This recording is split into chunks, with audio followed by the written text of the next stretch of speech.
Oh, we have a call-in. Excellent. Dark, my friend, how are you? You're on stream. Oh. Oh my god, it's so weird with the delay on the fucking stream.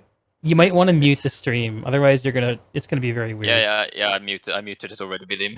I was ready. Yeah. I How's was it ready for going? it. Yeah, it's going amazing actually. It's going great. Planning and all that, it's fun as hell. Nice. But yeah, I just Is there but anything I just that's jumped on in. your mind to talk about? Well, actually, I I had a lot of actually to ask about the whole conversation. To be Yeah. honest, I mean, Yeah. like, no, but because when you went through like the whole thing, right? The whole like how big developers think outside the box more Yeah, than with the most metrics people and do. all that stuff. Yeah, with the metrics and numbers. And no, that's definitely was one of the most interesting topics I ever listened to be honest, for a long Yeah. time. I mean, most topics that I listen to is just very typical things. I mean, if I play like a Guild Wars 2 like game, right? If I go into a typical game and shit like that, I mean, what we most talk about with me and my friends? Yeah. Oh, this class needs a buff. This expansion needs that. These kind of random Right. things, like just what we want, basically, right?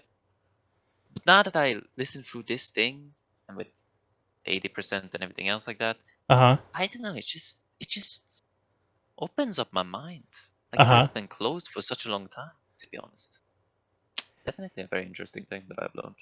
Yeah, it's a different Definitely. world, right? When you think about um it's like I was mentioning Sized. before, like you get into these kind of like monocultures with the people you play the game with, and then it's just like, oh yeah, I mean, we play the game, we're good at the game, therefore we know what's good for the game. And it's easy to convince yourself that you're right just because you're with people who agree with you. And I don't know, I've been in those before Yeah. too. Like I totally No, but I've, and maybe I'm, yeah, I'm probably but in a like few right now. yeah, but I mean, like I was that way as well when I was before I was PvPing a lot and I was hanging out with people for PvP, right? Uh And I was always thinking like, man, maybe they really need to change this class over Halo, like do this or do that and do right, this, and everybody else agreeing because everybody else thinks the same way in right, that area because right. it's like a small culture group right there. Then you have raids, then you have open world, and you have that and fractals, and all of them is just small groups of people that sees the game, the world in different eyes, Yeah, as it's easy to yeah. describe it. And they all see what's best for it. Like, oh, you need to add this. Oh, you need to add that. Oh, you need to add this. But then you think about it, like, true, in that situation, as you described it, like, the 80% will win in most cases because, well, it's the 80%. Yeah. I mean, like what? Like, why would you, like, listen to the 20%? There would be no reason to you for business, marketing, money, anything, Hmm. to be honest. And Yeah, right. then, yeah, it definitely makes sense in by Yeah. most cases. Yeah, and it answers like the infuriating questions you get, like of like, like you were saying about like they need to fix this class. It's such a problem. Like it's so obvious. Like, and the Yeah, thing, the crappy thing about it is, sometimes the problem that exists is so unanimous, but it's only 20% of the people who experience it, right? And that's a harsh truth there. It's like, and the harsh truth underneath that, I think, is kind of like who is the game made for? And it can be kind of disheartening. I think it's I don't know.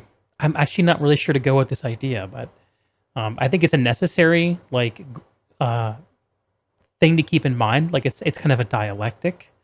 Like yeah. I the game mean, is for me, but it's yeah, not for me. But also at the same time, it's yeah, can be an answer to a frustrating question that has yeah. its own satisfaction because of that.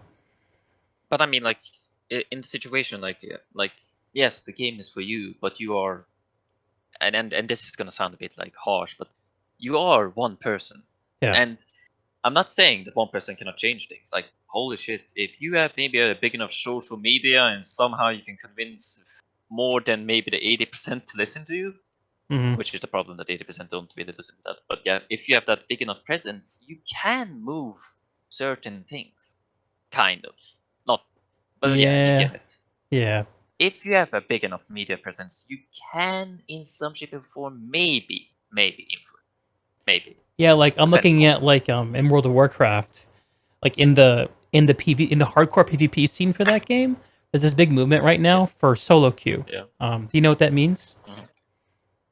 Solo. I'm going Yeah, to I mean, guess. because basically right now, so World of Warcraft, like the kind of premier PvP mode is called Arena, which is I'm pretty sure Arena is either 2 versus 2, 3 versus 3, or 5 versus 5. And the way it works is Yeah. you make a party and then you join a queue to fight an opponent. Um, Yep. Sounds normal. and but there's this movement where what players want is they want to skip the group formation process. They want the game to create a group for them and slot them in based on their role. And Mm. it's basically saying that they want skill based matchmaking, not just for the enemy team, but for their teammates. And So, it, oh, it seems to be very unanimously held among the top end of the community because I think it's hard to find people to play games with. Um, I mean, that's definitely true. In most cases, I did experience this in my life actually. yeah. Because the funny thing with me is that I played Guild Wars 2 for 3 years, right? Uh, Now, for 3 years, I played this game completely alone, right? okay. Never with friends, never with guilds, and never with anything.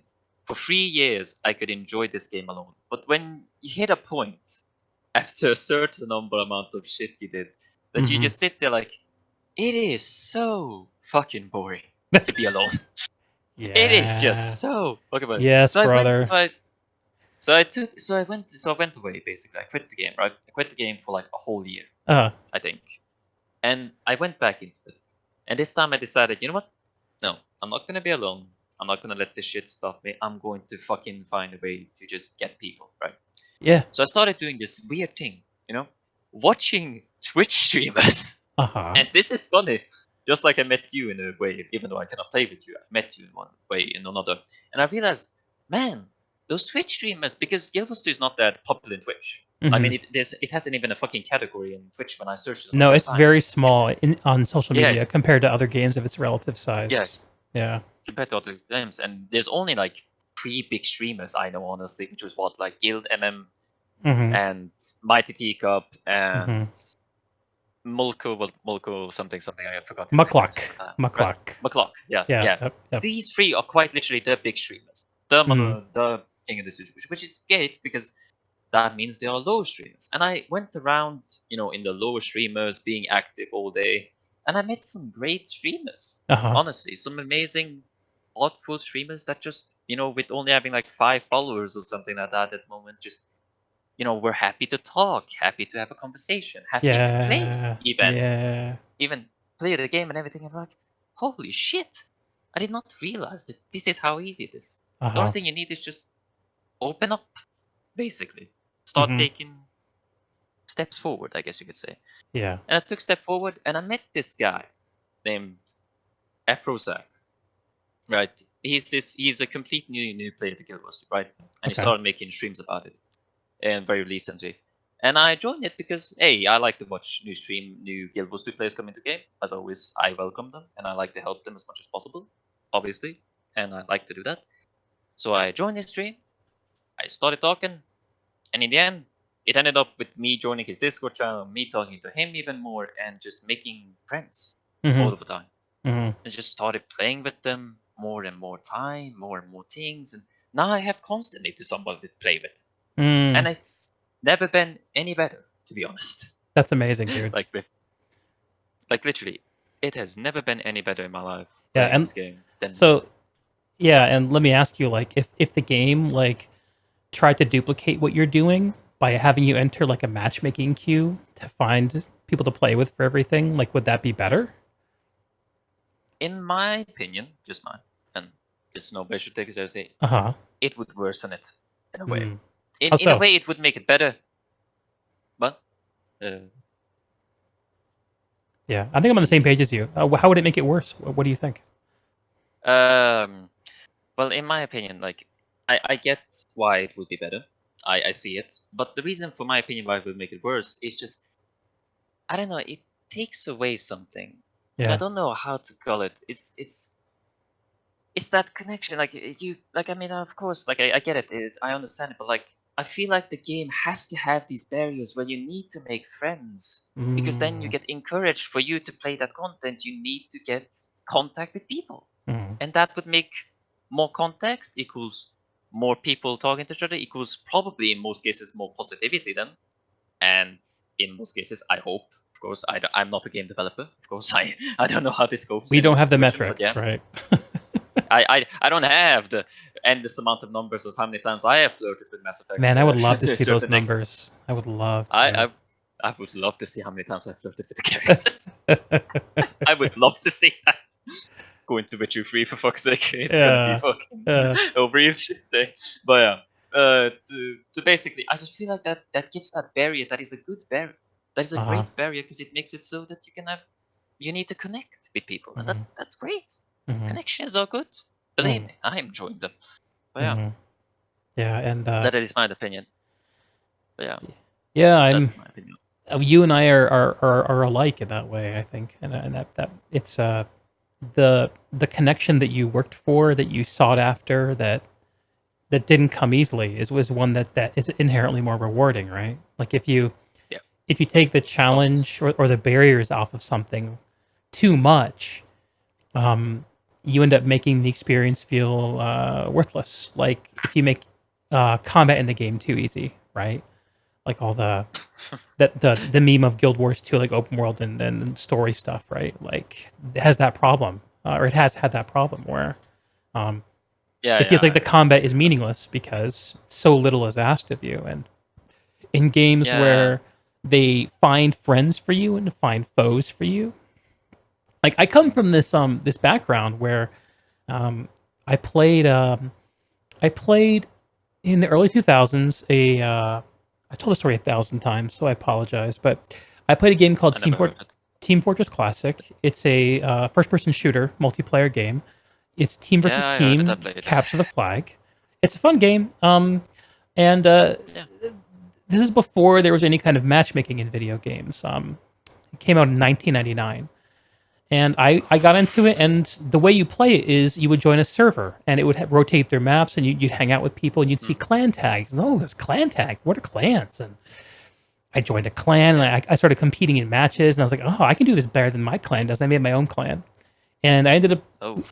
the clan that I made ended up playing 250 organized league matches that were all organized by players in these leagues, and Oof. the amount of Sounds like work golden that we age. had to do, that I had to do to make those connections and to play those games made that experience feel so good. And I compare it to like um, when I'm playing like a modern competitive game, like an Overwatch, or like that's not a good example. Yeah. Well, no, because like I know Overwatch, it's. I mean, yeah. I mean, it's because like I played many different types of games in my life, right? And Hmm. I Hmm. always notice a theme in games, right? I play Valorant, right? I go into a match of ranked, let's say, Hmm. because ranked is usually the people what they work for, because that's the big work up that you go up to this Yeah, point, right? that's supposed to be the mode that you work towards. That's the way it's Yeah, posed. that's the big mode to basically like show your skills, show the thing, Yeah. and like having this situation where you get Anyone know where this randomly primary selected historian with other is? people, I get the part of it. It makes sense because it needs to you need to work together with the team Also, in Inks, order I for don't you believe you to, hate people. you know, do it. But then I think about it, man, isn't that exactly the same thing as calling four of my friends and playing together ranked? Hmm. That's literally the same thing. The difference is that my friends, I know them deeply and I know how to work with them. And these ones I need to figure out, Hmm. which I guess gives a bit of a challenge to it in a way to bring it up even more. Even though we all know that 99% of ranked games in fucking, or not 99%, it is a good game. It is a good game. It is a good rank system. It's actually good. It's just that so long as you don't do the stupid things that I do, like play one rank match and then judge it by that way, you need to play like a certain teacup amount of ranked games in order to boil it down at okay, how many times have this shit happened where I don't know, somebody fucking just given up and just started feeding the enemy or something like that. It's Yeah, because little moments because of it where you turn your brain off because you get frustrated, right? Yeah, and basically that, because you get frustrated and you just give up and you start making mistakes that are very obvious. And in that situation, like it's like people judge the game in like 5 games, right? 5 ranked games, and let's say 3 of those went shit because of one player giving up, or one player doing something like that, or griefing or something like that, right? Mhm. That would mean that in that player's opinion, the game is like what, 75% shit and 25% good, Right. right? But if you take that and let's say you play 30 games at least, right? 30 games at least, one day, right?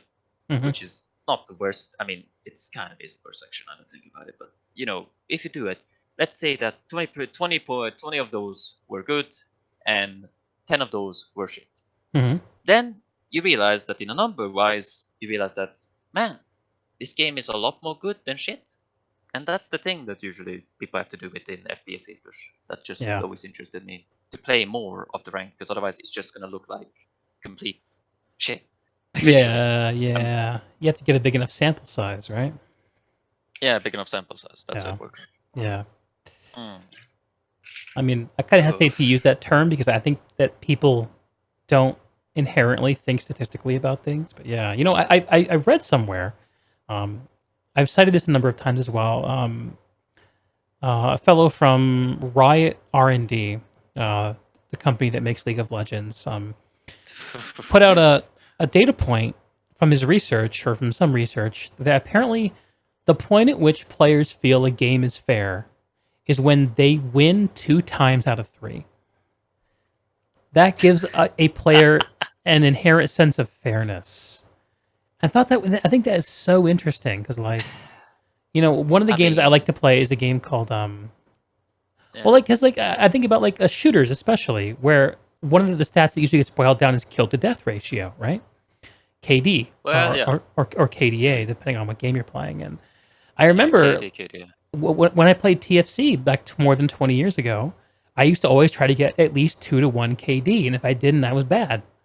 And the shooter I Yeah. play these days, time to time, is a weird MMO PvP hybrid called PlanetSide, and I try to get 2 to 1 KD in that game. And like, yeah, like if I'm rocking a 2 to 1 KD, like I'm feeling okay. Like it's a good baseline of enjoyment. But if I fall Mm. below that, and I don't even need to look at my numbers to know, like you kind of get a sense for it, you feel it. Yeah. That I did definitely. anyway, I thought that was an interesting data point, Yeah, that's definitely how I feel as well when I go into and Valorant or something like that. if if you're playing a PvP game with skill based matchmaking, the likelihood that you're going to win 2 games out of 3 is completely out of reach for all but like the top of the top players, right? Well, yeah, in that situation it does make sense. But for example, like I went one time, I remember this still because it was such a good day to me.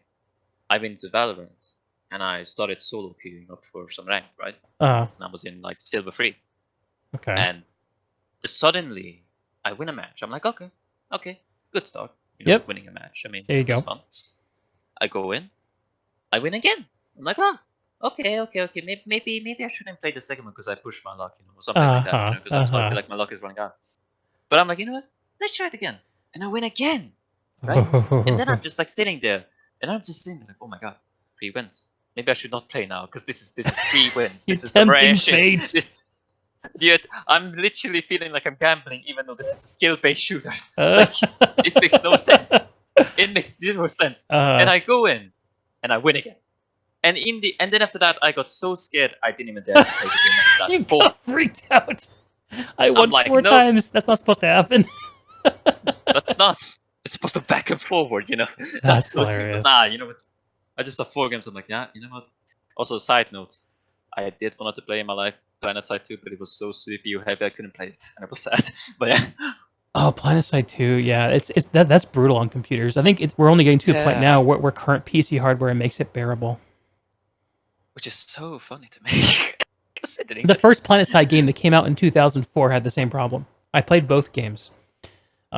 It's funny, like it's both games are very ahead of their time in a lot of ways, and also very Yeah. behind in others. Yeah, it's always feels like kind of the same as Rust as well. It's like an enjoyable game and everything else like that, and it really is fun in most cases. But like you lose like 40 frames by just being in the game. Yeah. Literally, by just existing, you just lose 40 frames, and it's like, oh, okay, they didn't optimize it as well, or something like that. I'm like, okay, well, Yeah. that's the When you think, problem there. well, for those of us who know, like if you think about what PlanetSide's doing, it's like it's putting like a few hundred players on the screen at the same time, and it's calculating bullet physics, and it's like Okay. it's doing like animation interpolation, which is very expensive.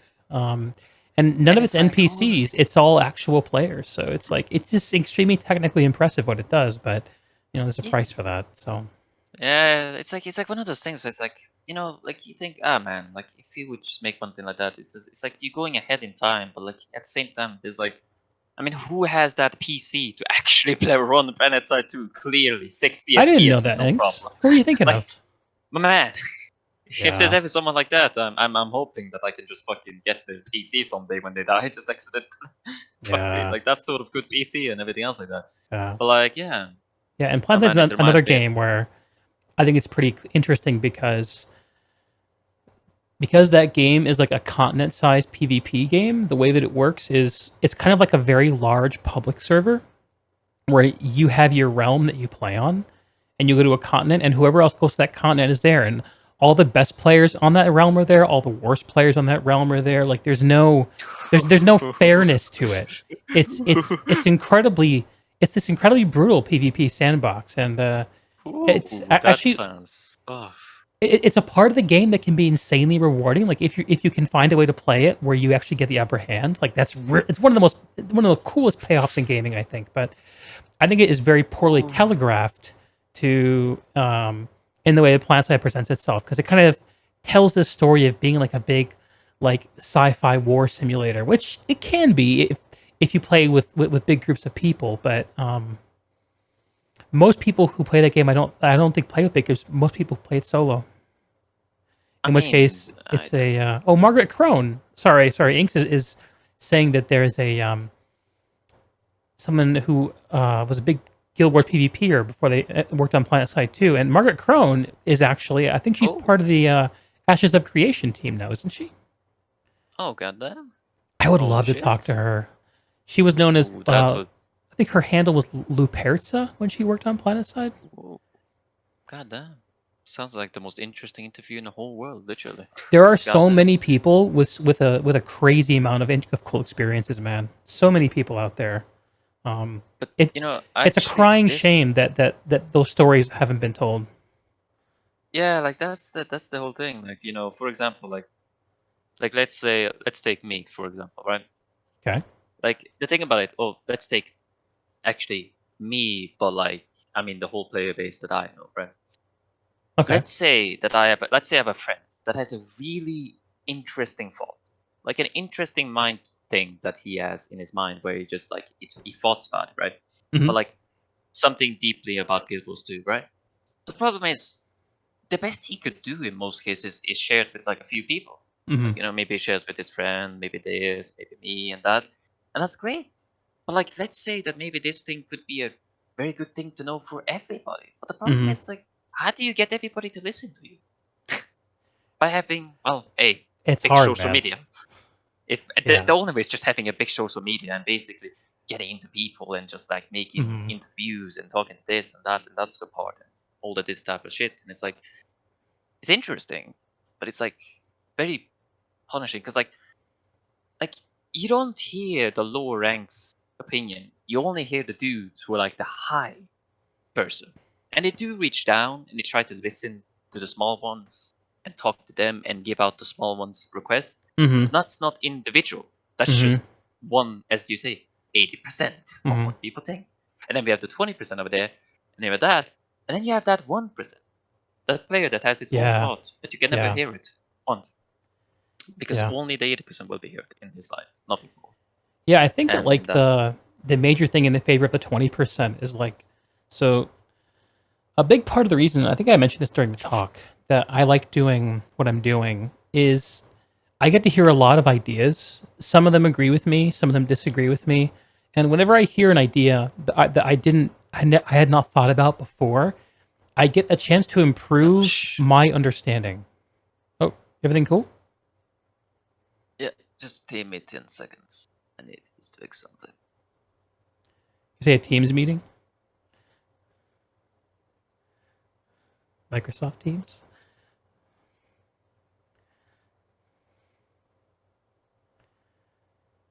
Parasite had a semi-pro team before launch?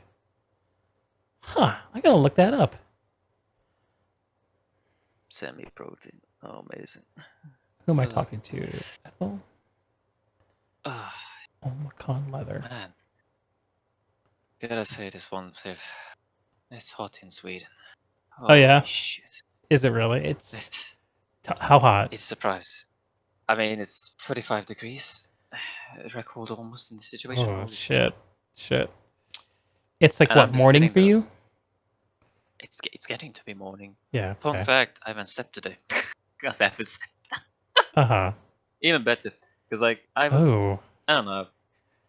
Viewer No, Henry that's what happened. is currently naked and sweating in Finland. Oof. Who else is naked and sweating? Put up your hand in the chat. Everybody starts lifting him up. Yeah, man. Naked, sweaty. So yeah, anyway, what I was saying is like that the more you expose your ideas to the public for ridicule or for acceptance, the more opportunities you have to improve your ideas. And so even it is possible for someone from like a small peer group to have really good and unique ideas. In my experience, most people from small peer groups, their ideas are not as useful because they haven't exposed their ideas to enough people in order to refine it, you know. Wow. Reminds me actually a very fun thing that my art teacher told me once. Yeah. Actually, a lesson. He said, "Your art is good, whose art cannot be judged, never, because it's art. Yep. You can do whatever the fuck you want, and it's art. But you can always make it better, because there's endless amount of ways to make it better by different people's opinions. So what we usually always do in school, actually, it was very fun. We made art that we thought was the best for us. In our eyes, it was perfect. And then we give it over to another of our colleagues, or whatever you can call them, and they would give us constructive criticism about the art, about what could you can make better. Maybe this would be better. Maybe this would be better. Maybe this would be that. And then you would change it because you would want to make it so that it's To an eye improve it. candy for the public. Yeah. Not just to improve it, but to make it an eye candy for the public, for the majority of people. Make it more what they acceptable. want. Yeah, for people. Okay. And that's how people make logos, to make it really shiny, and it's amazing for us. Jeez. But yeah, many things we learned over time about corporate marketing and how you do it, and it's eye-opening. It's eye-opening when you do these small things. That's a very good point.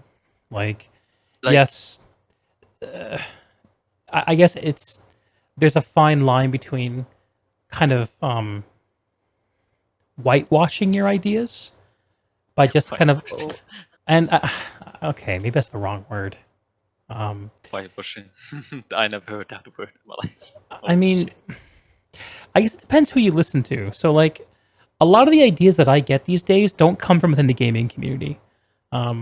So like I'll throw out a few examples. So like over the weekend, I got really interested in a German American writer named Charles Bukowski, who did a bunch of poetry and literature in the mid 20th century. He worked his whole life as in the post office, and then didn't actually get to the point where he could support himself from his work until he was 50 years old. And he died in his 70s, but he's like considered one of the greatest writers ever. And he said some pretty interesting stuff, like, he's famous for saying, "Don't try." There's a whole lot behind that. And one of the things that he said that I really appreciated is that a good artist should be ahead of their time, at least 100 years.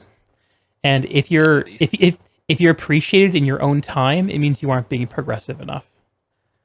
Which is like a very heavy sentiment. Anyway, but like, so there are those kinds of ideas, and I try to apply that to the things I see in gaming. I think that one of the problems with like people who partake in gaming discourse from time to time is that they don't expose themselves to enough of the world around of ideas around them. And so you have to be careful about the ideas that you allow yourself to accept. And that's where I think like the 80-25 thing is very useful, because I'll be honest, like I get to a point where I used to post on Reddit all the time because it was the only way I knew how to talk to people about games. Um, but a Yoda copied Bukowski. That's the quote of the night right there. Shit, that's hilarious. Um, and Yeah. I'm gonna have to think about that one. Um, but That's s- my experience posting on Reddit, as much as I tried to like be thoughtful and interesting, like maybe I was one of the better posters. Maybe I was, but honestly, like maybe it wasn't. Who knows? no, I probably wasn't. And I think that some of the ideas I had, even though they were good, like they weren't. I don't know. I guess I'm opening a big topic here, but I guess I wanted to say Yeah, that but the average poster on Reddit is not someone you should generally trust, and yeah, but like that's why yeah, only very simple opinions that are widely upvoted tend to gain traction, or posts that are by recognized community members. Like if Wooden Potatoes post, people are going to update vote it because it's Wooden Potatoes. Or if something is exceptionally well presented, like top 1% of 1% of 1% of presentation, then it can be which accepted basic by a yeah. stranger. But that rarely happens. You have to Yeah, be so lucky basically and good for that to happen. yeah, but the basic that it boils down what makes an idea great. Yeah, What is the difference between a good idea right next to a bad idea? yeah. Well, knowledge. And this sounds like stupid to just repeatedly say the same word, like it's knowledge. It's basically that. If you know the game from scratch, from how it was from the beginning, how it went out here, you can probably give you a good constructive idea of, hey, maybe this would be good. But Yeah. if you don't, then you just throwing around ideas that just could be good, could be not. I mean, in most cases. I mean, it's weird because it reminds me fondly about like when I started playing Guild Wars actually, like because when I started playing Guild Wars, I was basically, as you could call it, the 80%, right? Yeah, I was in as were most 80%. people who did. As I most people saw it, Yeah, 80%, right? that's not But strange yeah, at all. Go ahead. I was just because it went free to play, and I only started playing when this was. I started immediately playing when it was free to play because I wanted to always buy it, but I didn't have money. But Mm. then when the core game went to free to play, I'm like, holy shit, my dream come true, literally, Oh, in that that's sense. cool. So I just went in, made my first character, immediately regretted, deleted it because I realized Guardian is not that good for me. Sound like a funny joke. And then I That's immediately funny. made that. And then immediately I made an elementalist and I stick with it and I got to level 80. And I was just like, yeah, that's the fucking class for me. But yeah.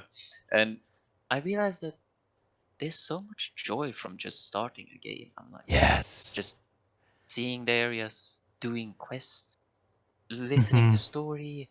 I mean, like my biggest obsession was for like at the beginning of the game when I was a lot more alone was just listening to story, being a lore nerd because I was Hmm. just enjoying it, Yeah. the living shit out of it.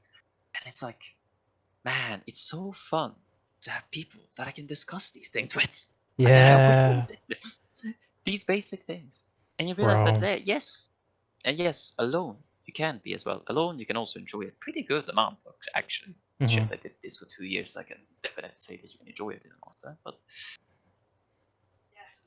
in most cases, you also want like something just a bit of an extra. Like you want someone else's thought. You want someone else to disagree with you. You want someone also to agree with you. You want Yes. all of these different things. You You want want the these things to be the humanity, same. because that's, yeah, Well, we are like social creatures, aren't we?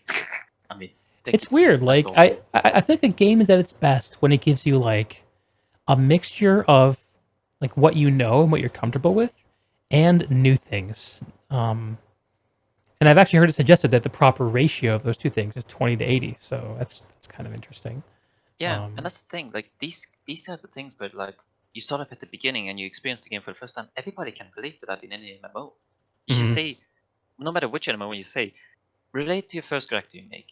Relate to the first character you reach level, max level, and relate how you did the adventure. Everybody can do that in every MMO. If, in most cases, like, okay, how did you make this? How did you do this? How did you went through this? How did this feel? How did that feel?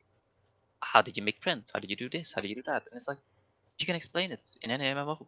Maybe it would be different in each MMO cases, but like in Guild Wars 2, for example, that's there. I mean, do you remember your first ever character? In Guild Wars, Yeah, your I'm first playing it ever right character now. that you leveled. So you stick to it even. Yeah, damn. Yeah. That's good. No, I, That's I, very I good. actually like. I know it's popular in Guild Wars to make a lot of different characters, but I've never.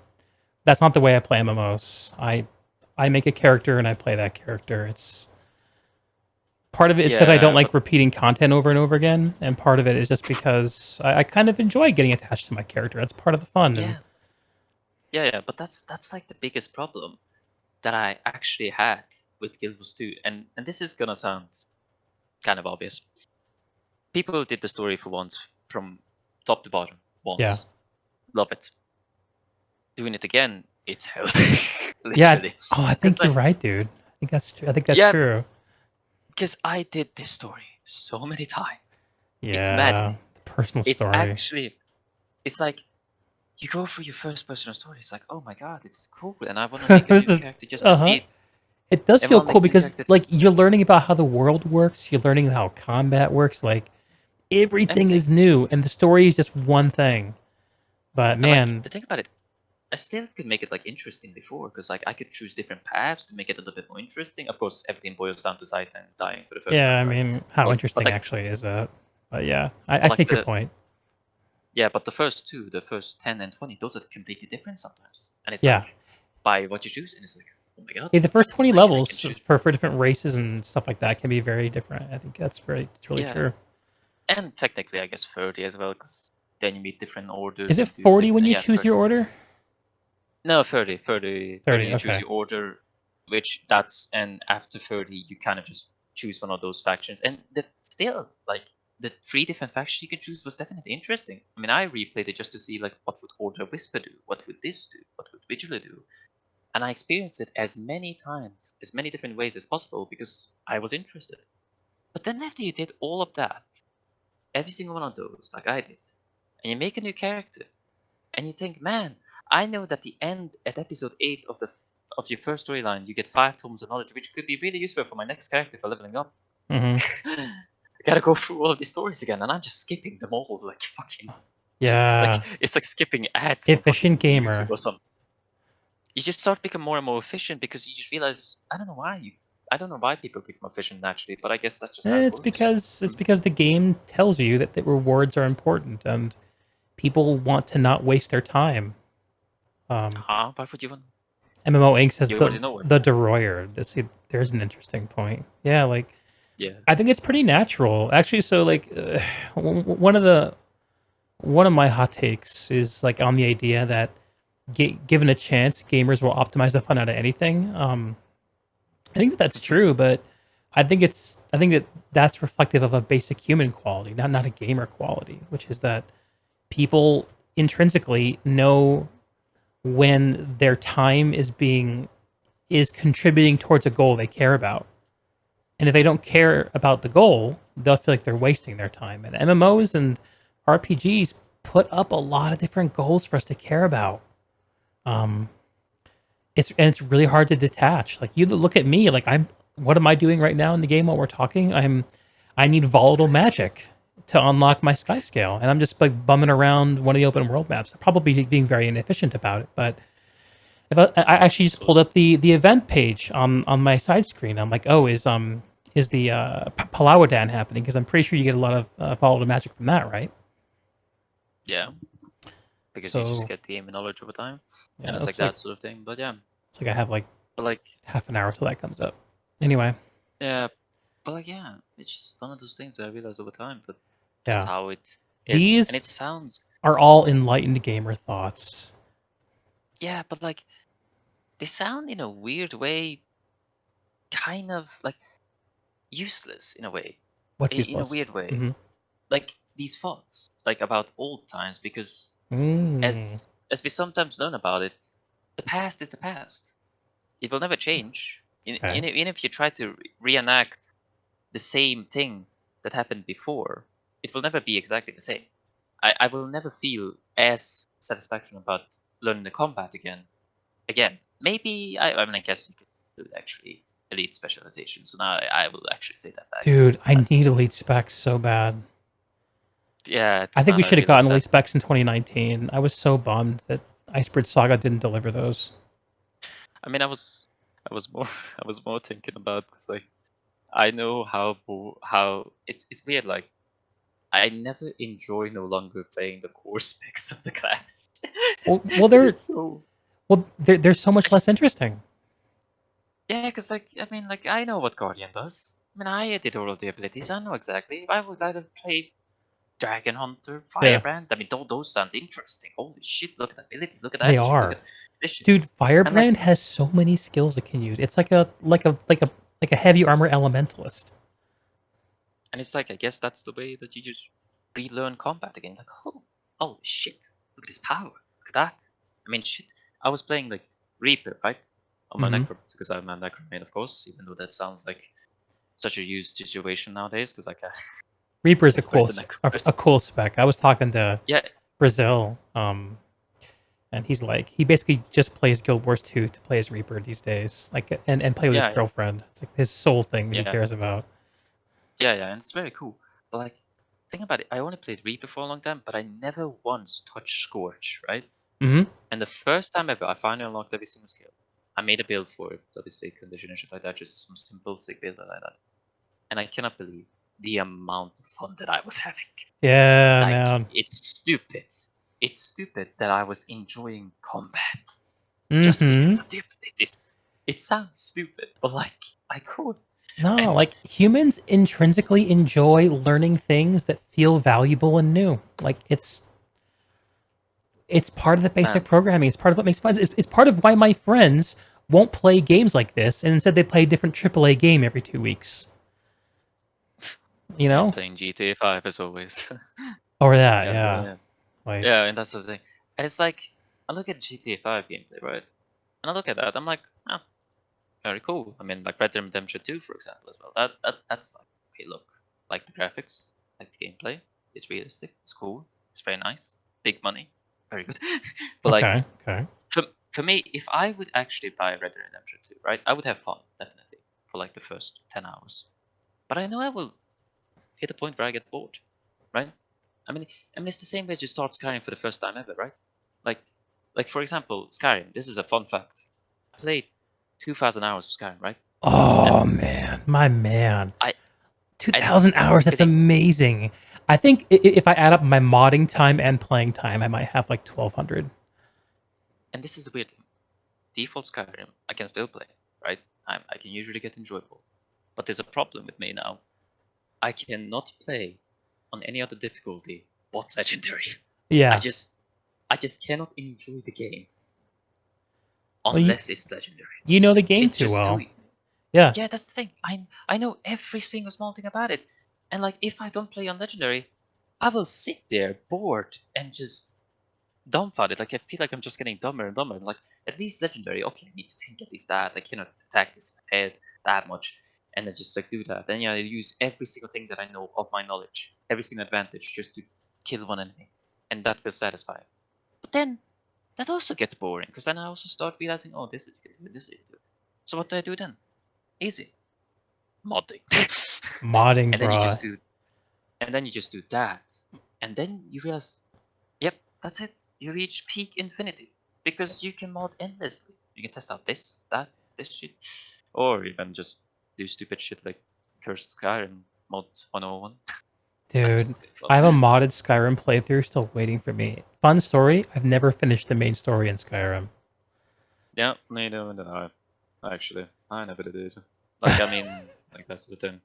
And it's actually funny because when that's the funniest thing when you're talking about like mobile games.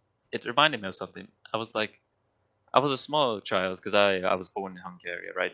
And I was moved to Sweden when I was young, and Okay. I used to go a lot between Hungary and Sweden because my grandfather is Hungarian still, right?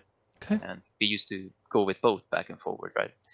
And then also take a fucking 3 day long with car, and that fucking That was sounds hell. fun. But it was hell, actually. Getting stuck in a car for 3 days with your family Easy is to imagine that would suck. Yeah. it would be physical hell for me in that moment. But yeah. But the funniest thing, I remember this one time because I was a very small child, but I remember I saw a dude playing Skyrim on his laptop on Hmm. the boat, right? because he was bored and obviously he wanted to play it. And then I look at that, I'm like, oh man, that computer was thick. I mean, holy It was shit, that sick. laptop. It was thick. Like Oh, the size of this laptop was so big just okay. to carry all the shit in for some reason and everything else like that. But like it was like a pretty normal, I guess, best gaming laptop you can get, I guess, for that moment. And then I look back now when I went in again and I see a dude there, another dude, but it was a completely different one. But now he's playing Skyrim on the Switch. Like, and it's so much smaller, compact, easier to access, and just, well, easier. Like, Mm-hmm. what else do you want for this? Is literally peak gaming technically. We making Skyrim in game. your pocket almost. Yeah, literally, Skyrim in your pocket. That's what the Switch is all about. Mm-hmm. In your pocket style gameplay, where you can just pull it out, play bigger games than what usually allowed by mobile games. Mm-hmm. Still get technically good graphics, So even did though you it's on a buy small it? screen. Did you buy it for Switch? I don't know. I look. I bought. I have so many stupid things on my Steam. I have Oblivion. I have Skyrim Legendary. Uh-huh. Skyrim base game for the Legendary edition. Then I have Skyrim Special Edition. And I was thinking about Skyrim VR, but then I just sort of like stopped myself because that was a bit too much. Yeah, But yeah. I bought the game over and over so many times. Talk about Bethesda making off money by Yeah, just yeah, making yeah. the game Todd Howard twice so got far. you. And I thought that got me with this shit. I'm like, oh man, I can make the graphics look better. I can make mod stabilizers 10 times Yeah. easier and it doesn't crash as often. It's Okay, sign intoxicating. me up. It's bullshit, but I did it. Yeah, man. I could have used that money to put in gems and guilds and get some fucking mounts or That's something. right. But nah, you That's know right. what? Get some mount But you, skins. The real that's value. yeah, 100% the real value. It's definitely not a waste of money at this moment. I Definitely mean, not. I cannot, but I cannot tell you this thing because I was going through, and also this is the funniest story I ever had today. You see, I made a map completion of Verdant Brink, which was a Heart of Thrones area. Obviously, Hmm. everybody knows it. Yeah, yeah. I got a black lion chess key. I'm like, oh, wait, what? You're telling me I get map completion on these maps, I will get a black lion chess key? Okay, you know what? I'm definitely hooked on getting map completion, huh? Just because, black lion chess key, because those are very, very good, right? Mm-hmm. Mm-hmm. So I did it on Verdant Brink, and I was satisfied. I'm like, oh my god, I didn't realize you can get black lion chess key from just getting map completion on Verdant Brink. I'm like, okay, Uh-huh. let's do this. Let's do this at Auric Basin. I got it again. And then you go to the worst, not the worst, but one of the most irritating The maps. Tangled And Depths. go, and I finished it fully, and I Uh, didn't got a black chess key. And no. I was, so pissed for like 5 minutes. I was so disappointed You thought you were onto something. itself by the Tangled Depths down, and I didn't even get good reward. And then I did Dragon's Stand or whatever the last area of Waterstones, and I got it. And I got the black chess key. I'm like, why 3 out of 4, did they not dude. add it? What? Why did they not add black chess key on fucking Tangled Depths? Wait. Do Why? you get a chess key for first time map completion on characters for those maps? I honestly don't remember, but I think that way. I never knew about this, to be honest, but I never researched it. I just did it on my Necro because I never got ever map Mm-hmm. completion on Verdant Brink and Auric Basin and these type of things. I only went for the hero points because, yeah, that's what people do usually. Hero points are the only thing that really matters. So they get Right. them. But Get and on then the I just finished train. it once, and I was just like, you know what? Fuck it. Let's just do it because of lols or something like that. I was bored as fuck. I was like, you know what? Let's do this. And I complete it and I get it. I'm like, fuck. And then I sit there. At least the best part about Tangled Depths is I did have a friend with me, play with me, and show me how to get all the participles, so I wasn't that bored at least, Word. and it wasn't as hell. It wasn't as hell. But if I would have done that alone, oh my god, the amount of disappointment I would get. I would actually just fucking take a moment of 5 hours rest probably after that. I'm like, no, I just cannot play the game after that much disappointment. Yeah. of just like of like that. And that's the thing about the game. It's like if you do something and you get like a certain reward and you get rewarded, you're like, oh, okay, let's do it again. Because because map completion can be done as long as Mm-hmm. you have Mm-hmm. mounts and masteries. But mostly mounts because mounts can make everything easier. Also, I just want to make this out.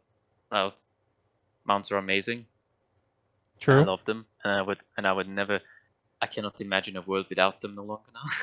After, because I love how before when I started playing Guild Wars 2, the best builds were things that give you Hey, power, Brimstar, precision, and how's it going? ferocity, and you always used character abilities that give you speed to go around the map as fast as possible to level up world completion style wide.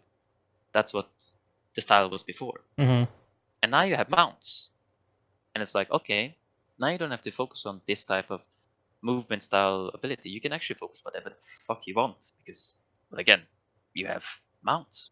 You have the speed covered, so now you can do whatever build you want, whatever style. You Late don't have night to focus on gaming. speed. Oh yeah. And I'm not saying that in before you couldn't make a build that was whatever you want with no speed boost or anything else like that. But I swear you will hit a point where you're gonna start having speed boost instead, just because. I don't think you're gonna walk around at base speed for the whole core map of Tyria. Holy shit! No, Even though you have waypoints. it's impossible. Like I mean, knowing that mounts exist. Like if you know that mounts exist, doing that is intolerable. There's no way you yeah, can, it's just. especially because you see everyone running around on raptors and shit. Like Mm, yeah. yeah, and everything else like that. And I'm just like entangled, and I'm just trying to save with gold to get the Griffin mount because I never got it because, well, again, 250 gold, Griffin is and fun, it's dude. stupid, It's a fun one. and it's so it's like I get it, it makes sense, I get Mm-hmm. it, I will Mm-hmm. feel rewarded when I get it, but the way there, it's just, and it's always like people say, it's not the reward that matters, it's the journey that you went through.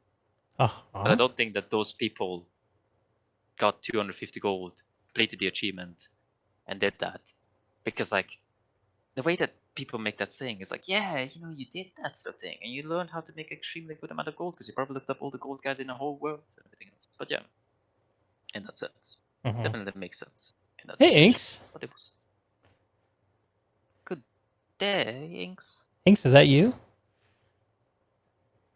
I mean, it says Inks, Silent Inks. silent Inks. Lurking Inks.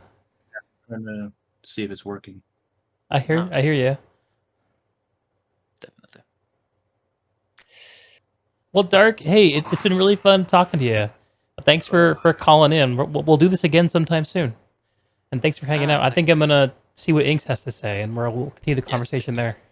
Yes, of course. But thank you very much for having me, and have a good day, of course. Hey, thanks for coming I on. need to GG, go. dude. Yeah, You yeah. too. GG. And stay cool.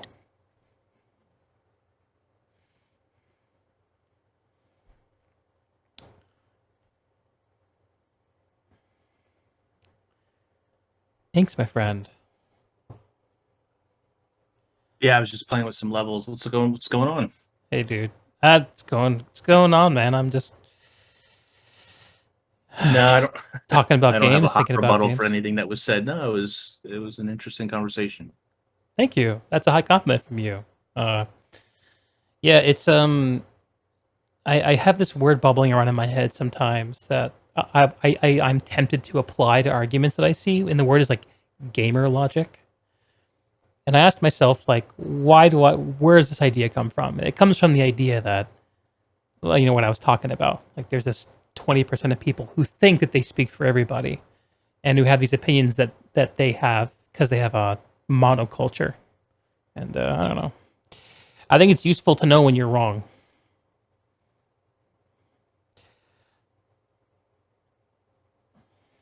Yeah, yeah, definitely. I think so. I think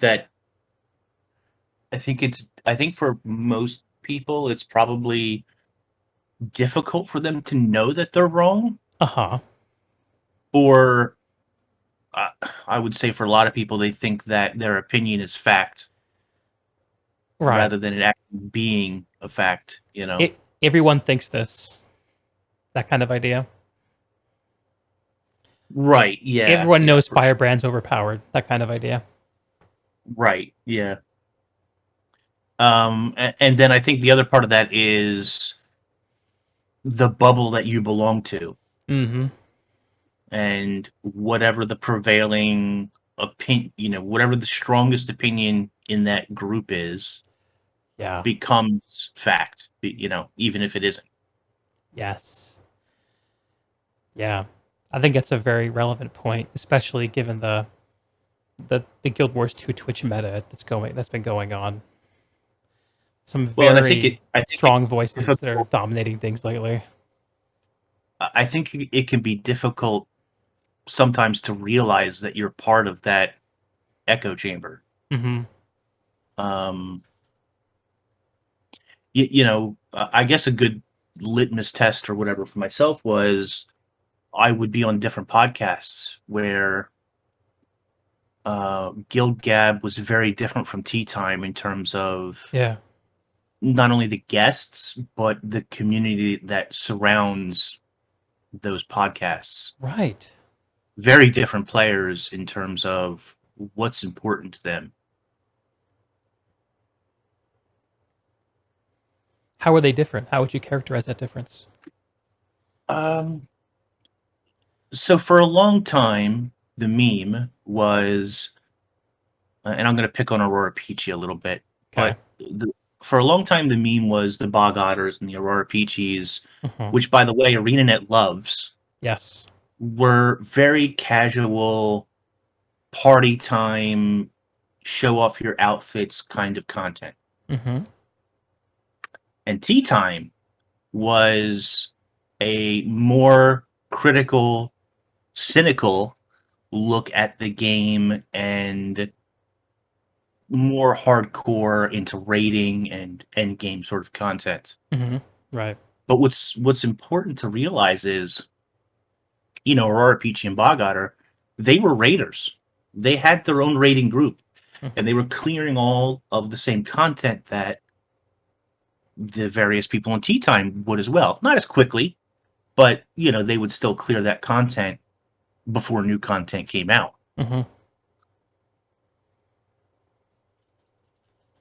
So what you're saying is that even though these players might have similar experiences, the fact that their audiences are different creates a very different vibe, a very different sense of what is right or what Well, is not interesting. just not just a different vibe, but there was a tendency to discount the more casual player Mm-hmm. amongst the more elite players, Mm-hmm. which in itself is a toxic attitude to have. For And sure. it's not necessarily the casters who had or perpetrated that sort of mindset, but you could see it in community reaction. You Mm-hmm. could see it in the chat that was happening in the background, for example. Right. Whereas less of that existed on Peachy's side of things, because I feel like that part of the community just wasn't interested in that sort of back and forth. Mm-hmm. And of course, they were more, I would say, story-driven players, lore-driven players. Mm-hmm. Um, and it's just an interesting, and when you take all of this into context, right, you're talking about 5 to 20% of players in the entirety of the community Mm-hmm. who are now dissected into more than two, but just in this case, two different sub factions of Sure. how they play and look at the game. Mm-hmm. Yeah, that's interesting. And how they react to content and how they react to things like Mount Gate or loot boxes or all that Yeah. sort of stuff. So even within the 80-20 paradigm, there are finer and finer splits. Enough of a split that you have. I mean, I think what you said is totally right. I think that the audience that's attracted to the tea time type content probably thinks that they play a very different game than sorry, what's the name of the podcast that you were on with Peachy and those folks? It was called Guild Gap. Guild Gab. I knew that was it. I wanted to say Guild Chat, but I knew that wasn't it. Um, yeah, I've seen a Yeah, couple Guild episodes of Guild Chat Gab. is ArenaNet's thing. Right, right. That's the thing that Ruby does. Yeah. Which, by the way, I think it'd be very cool if Guild Chat would open up their content to have some creators on at some point. I think that'd be very cool. But Yeah. in the That would be it's fantastic, but there's a very company sort of. It depends on the guests, right? yes, of course. Yeah, I think absolutely. that I think that they would love to have a safe guest or a safer guest like Peachy or Bogot or something like Yeah. that. Whereas I might never make it onto that show. What is it that makes you unsafe? I think that I can be overly critical of the Okay. game. Okay. Um, Now, I mean, that takes away from the idea that I would act unprofessional in that setting, which I wouldn't do. Right. Right. But there is also the possibility of that happening, of trying to make a joke or ask a question that they might not want you to ask, for Mm-hmm. example. Yeah. I think Or Brazil is a much more dangerous guest, but he's one of the more dangerous ones. I think he might be pretty civil these days compared to prior days. for sure, for sure. Yeah. People have to realize, and I've said this before, that um, both Brazil and I, more Brazil than myself, but Mm-hmm. both Brazil and I had certain roles that we wanted to play on Tea Time, certain Uh-huh. personas that we wanted to, push forward, and a lot of that has to do with entertainment value. Yeah. Um, it's not necessarily being dishonest of yourself because you're giving a valid, real opinion and criticism. You're echoing a criticism or whatever, but you're doing so in a way that you might not do on a different sort of podcast. Mm-hmm. Yeah, it's an interesting dynamic, right? Um, I think that there could But be a that's lot of also what pressure on made Tea people. Time fun. Yeah. I mean, I That's what think it anyway that's part of the draw and the attention and what Yeah. made it so fun. It's kind of that. Uh, I always like to point back to Howard Stern. It's that Howard Mm-hmm. Stern-ness sort of show where it's like, what outrageous thing is going to be said next? Yeah. Well, the funny thing about like um kind of not giving a shit about the way what you say lands, I think it, even though yes, you're more likely to offend people, I think one of the things that can produce is that you're more likely to say something that is true but not widely known. And sometimes the Right. people who are out there on the edges of the conversation have a high amount of value for that. And I don't know, that's what always attracted me to Tea Time. Like I was much more of a Tea Time guy when I was just a Guild Wars 2 player and content consumer than a Guild Gab kind of guy because I already liked the game. But I had I don't know, like I have this gnawing hunger inside of me. And somehow sitting around talking about, dragon stories and cash shop cosmetics just doesn't do enough for me. Um, and I don't want to boil down Guild Gab at all because that's not fair to do. But I guess I'm just kind of reflecting We what I definitely think had our makes me moments more of a tea time of guy. yeah, we definitely had our moments on Guild Gab of being critical of story, of Hmm. narrative aspects, right? But that's what the show was about. It was about the narrative of the game. It wasn't necessarily about how do I maximize my DPS on the new build that came out or something. And Tea Time was much more about that sort of thing, and certainly critical about the decisions the company was making. Hmm. Um,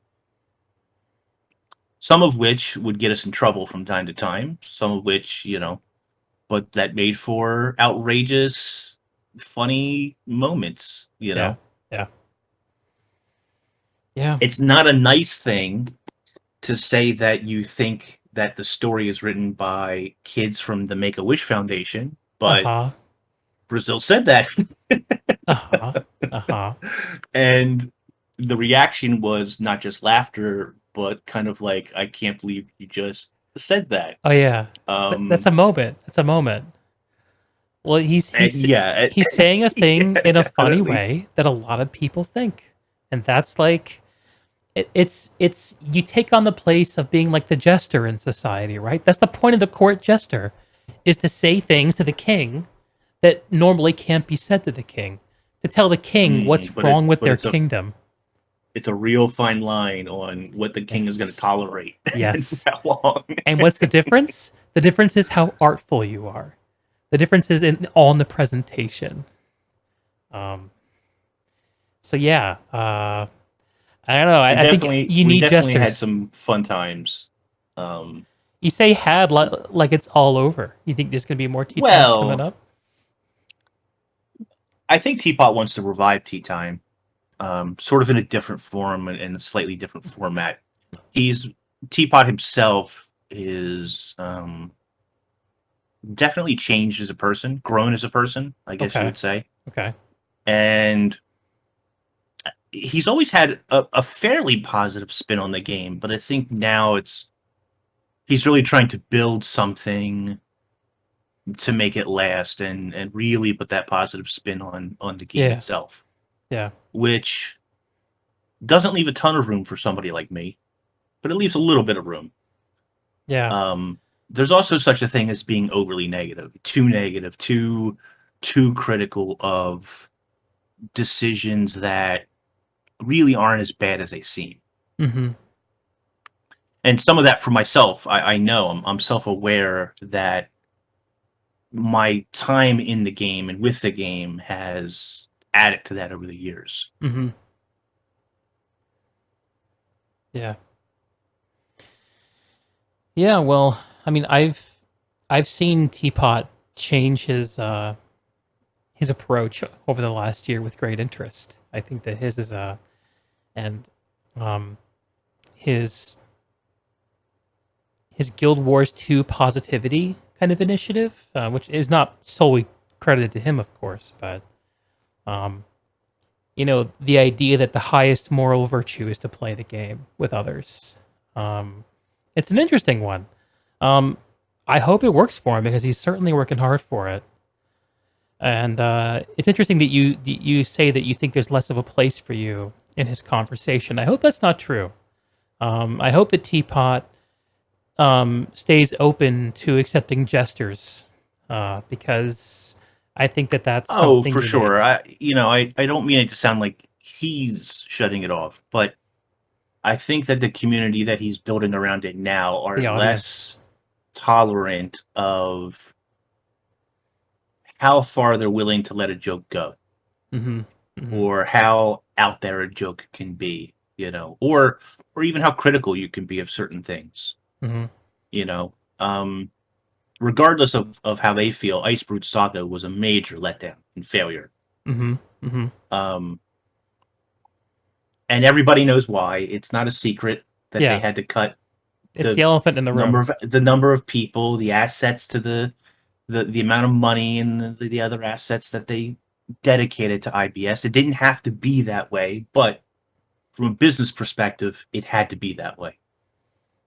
And as a fan, that's not something you want to hear, right? You don't want to hear that Hmm. excuse Hmm. or that reasoning, even if that's just the way that's just reality. That's just the way the world works. Yeah, Um, this sounds very you similar to know, like the talk I had with DeRoyer, where when he learned about what's going on at the company. I think the way I titled that segment was "Coming to Terms with the End of Guild Wars 2." I think that the game kind of dies a death in the minds of players when things like this happen. I think it's important, and I don't want to speak for DeRoyer, but I think it's important to adjust yourself. Now, Hmm. that took me like a year to do. Mm. It took me a year of not playing the game, of not following it super closely, of not making content, of allowing myself to become part of the 80% again, more or less. Maybe not a true part of the 80%, but certainly on the fringes of what's being released and what's happening, and Hmm. whether you Hmm. play that content or not, and so forth. I think it really took that in Yeah, order to adjust your perspective on what the game really is, who it's for, the direction they're going, and so on. yeah, yeah, And man. if you can't accept Distance. that, if you can't change or you don't want to, then it's not going to be the game for you. Yeah, And that's okay. It's not a bad thing. But games Guild Wars 2 is not a dead game. It's not going to die anytime soon. A lot of No. people are making the joke, end of Dragons, end of development, and all. I mean, nothing could be further from the truth. Yeah, I don't think that's true. The game has a long lifespan still ahead of it. It really does. The question is whether you want to be a part of that or not. Yeah, whether you're on board. And some people do, and some people don't, right? Mm-hmm. And to its I credit, had Guild Wars makes it very easy to stay on board without putting in a lot of effort. Like, for sure, you can play and that they way. don't. It blows my mind. I don't understand it financially that they're okay with letting players go so easily because they think they can draw them back in later, and I don't think that's really necessarily true. It's got to be the metrics, Um, man. Like, it must be in the numbers. yeah, I mean, I must just be totally wrong. Like, I don't understand that philosophy. Yeah, yeah. If I have a customer, I want to hold on to that customer for dear life. I don't want you going anywhere. I don't want you playing Final Fantasy 14. I don't want you playing World of Warcraft.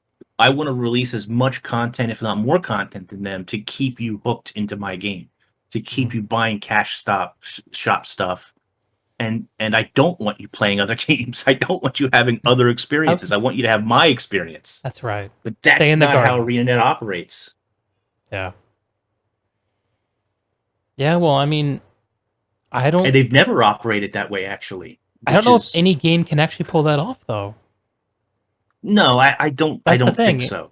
It's kind of like even it's a going false outside of video promise that, games. that these games kind of make to you. The idea of being able to stay and have an ever evolving and interesting world to play all the time, like it doesn't actually work. Think about this mind blowing concept for a Uh-huh. second. Jeff Bezos, owner of Amazon, right? Yeah, yeah. He knows. He has said many times, and he knows that one day Amazon will no longer be a thing. And in today's climate, you cannot imagine how that's possible, right? Okay. I can't imagine how Amazon won't be a thing 20 years from now. Yeah. Or 30 years from now, because right now they're destined to continue to just take market share and market hold of everything, for good or for better or worse. They're dominant. They're so dominant, right? In a monopoly position on a lot of things. But even Bezos knows that one day something else will derail it and take it over, and it will be no more. Mm. And that's a hard concept to sort of grasp, right? Yeah. So the idea that things will end, letting go, being okay with engaging with something that is here today, gone tomorrow. I don't know. I think that there's like some like wisdom of age in there, right? I think sometimes about but from a business perspective, even if that's true, right? That's a hard thing to sell to other people, I think. It's less simple, certainly. The idea of having like a certain rhythm to your attention where you go through peaks of interest. Imagine you're in a boardroom meeting, right? Okay. And Mike O'Brien comes in. He's still at ArenaNet at this point. Okay. Mo's here. Cat. Got it. So Mo's here. He comes Cat. in and he says, Guild Wars 2 isn't going to care whether you stop playing at any given moment because you'll come back eventually. But I need $50 million from you guys to continue to make the game. Mm-hmm.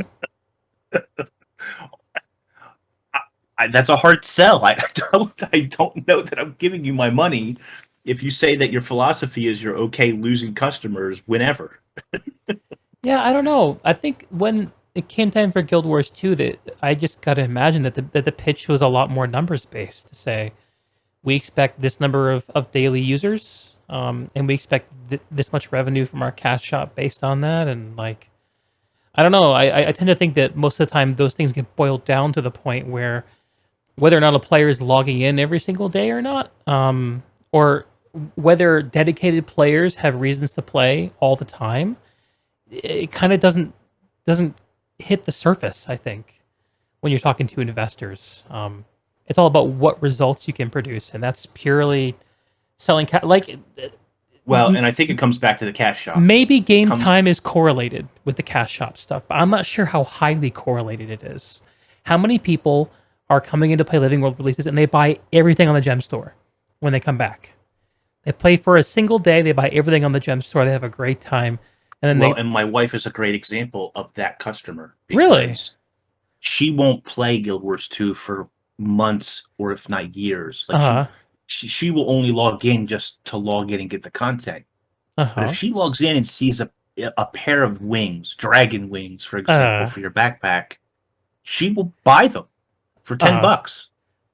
And it's like you're giving them $10 for an item you're going to wear and appreciate for literally 10 minutes right now. And then you won't log in for 6 months. Like, why? I don't understand how are you getting value out of that? I'd like to be a fly on the wall for that conversation between you and your wife.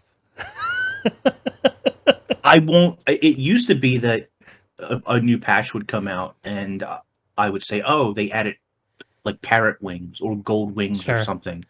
And she's like, oh, I need to log in and see that. And it got to the point where I don't even tell her when they add new wings now because I don't. Where is the value in that? Why are we spending $10 on wings that you'll appreciate for an hour? Let's say, Yeah, that's the question. What's the value? I guess but that's psychology behind the gem store. That's why they pay those people to know that stuff, and that's why patch notes have gem store shit in them, and that's why they make news posts about gem store stuff. Yeah. Not only is that how they fund the game, but all of those things are for very specific types of people. Yeah. And it's just like the loot boxes. As much as I hate a loot box, as a gambling addict, I understand one more spin, one more key. I'm gonna hit it big. I know it. I'm gonna get whatever one the more skin ecto gamble. I just need one more key, which I hate on so many different levels. Yeah. That's even a thing in video games outside of gambling video games, right?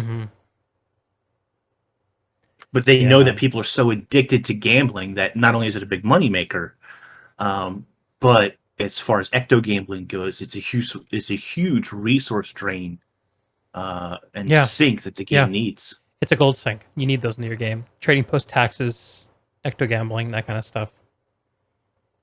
Repair fees, waypoint fees, rip those. I feel like and you're rigged to lose. The house always wins. For every one person that posts on Reddit that they got a infinite hair contract or something, 70,000 of you out there got nothing. Yeah, but it's those posts on Reddit that keep your faith up, man. It's all part of the machine. Yeah, for sure. Hey, Inks, I'm starting to fall to pieces here, and I have another person call it in. So I really want to say, it's really good hearing from you, man, and we should talk again soon. Yeah, absolutely, anytime. Okay, dude. Have a good night, Inks. Thanks for calling in. Take care.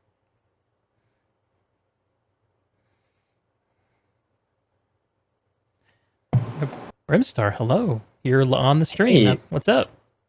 Hey, how are you, man? I am doing all right. I'll be honest with you. You're gonna be my last call in because I'm getting pretty tired. I need to go find my. Oh, that's fine. You've been streaming for a while now. A while for me. I'll be honest. I don't know how people do for 6-12-hour streams, but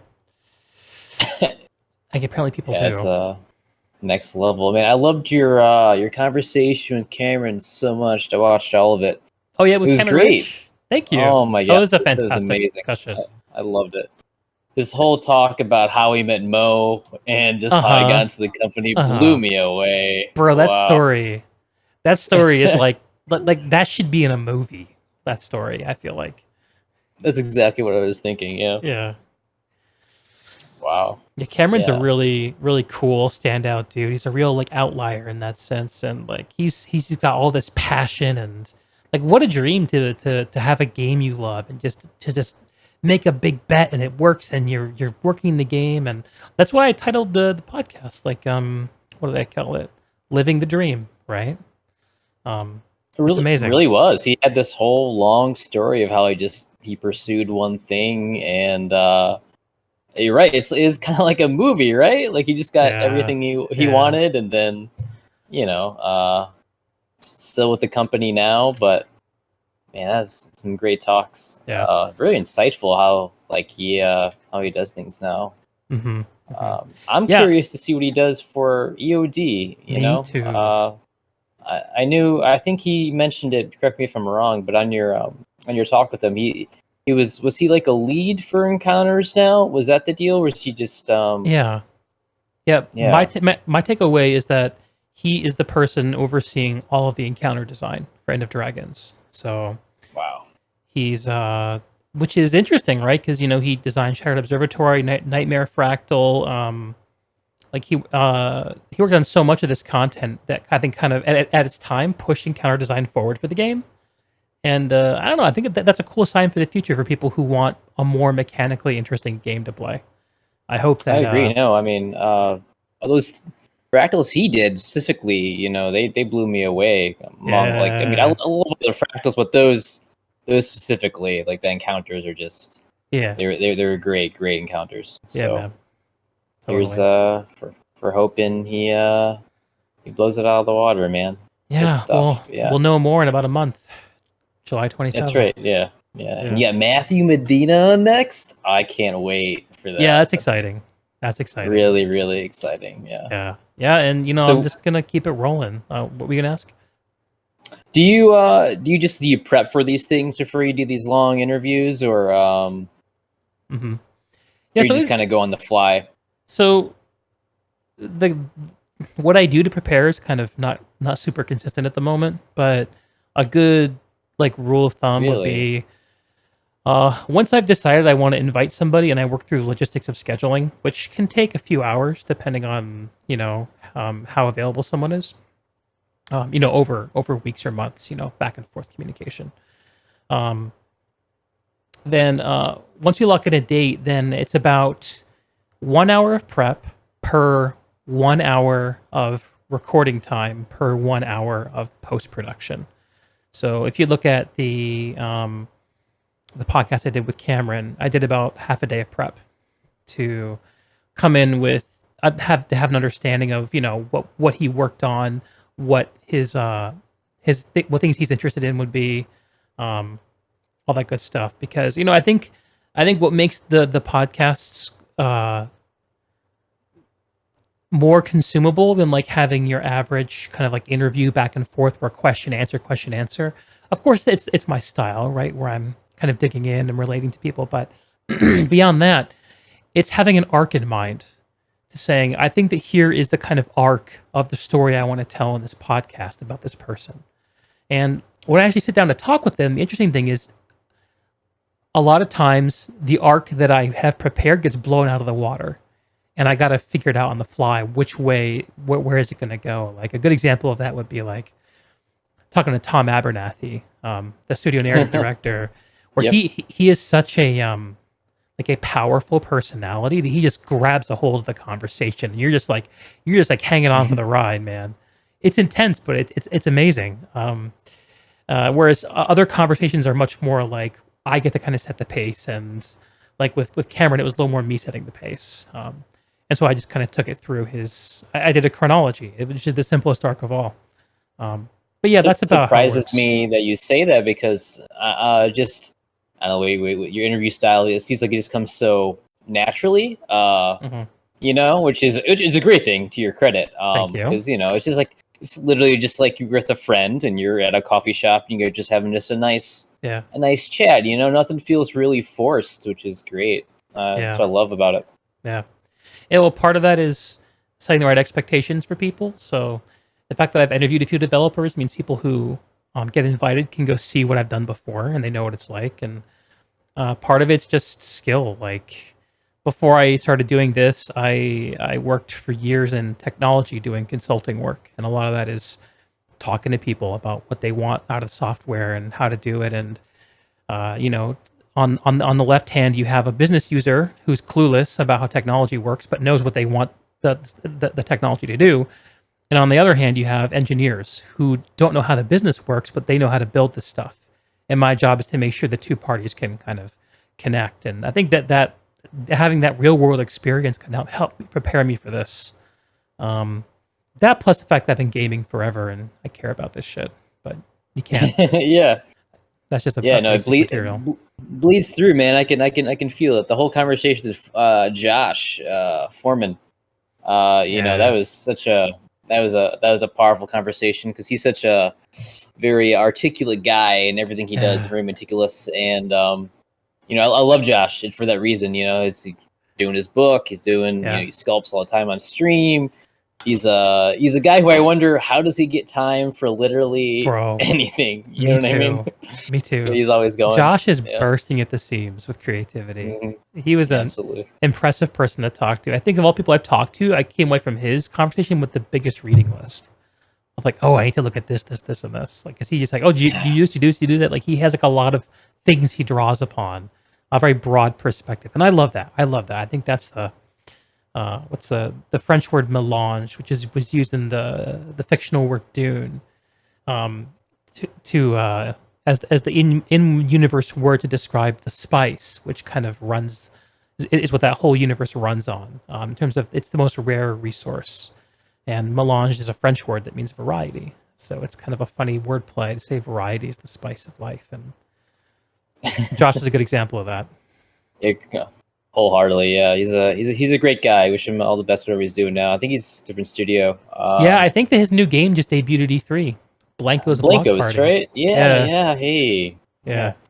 It looks badass. I haven't taken the time to watch the whole video yet because busy. But man, just want to tune in, give you praise. What you've been doing, it's been really entertaining, and just keep doing what you're doing, man. I'll keep tuning in. Right. Thanks, Brimstar. I really appreciate that. Thanks for jumping on. Have a good night, all right? You too. Take care. Later. All right. That was really fun. Like, really fun. I'm really thrilled that people called in and said, hey, Dark, Inks, Brimstar, I love it. I love hearing from y'all. But yeah, that's going to do it for me tonight. I'm blasted. I guess I should promote myself. I'm Deeg. Deeg on YouTube. Also, Deeg on Twitch. Deeg TV on Twitch. Deeg Thoughts on Twitter. And you know what? If you really like what I'm doing, I recommend you find my Discord. That's kind of the nexus for everything that I do. And I'm in there all the time. It's a very easy way to stay in touch with me. Ink says, awesome stuff, man. Always an enjoyable talk. Likewise, Inks, right back at you, brother. Shout out to MMO Inks, another solid lad with amazing content. Follow his stuff. And that's everything to promote. I think that's everything. Brimstar, thank you for the sub, my friend, and welcome. Y'all, this is going to do it for me. Let's remember the 80-25 rule as we're having our lovely internet arguments about video games that we love so much. And we do love them. At least I do. I'm going to think about that as I call it a night. Peace and good game.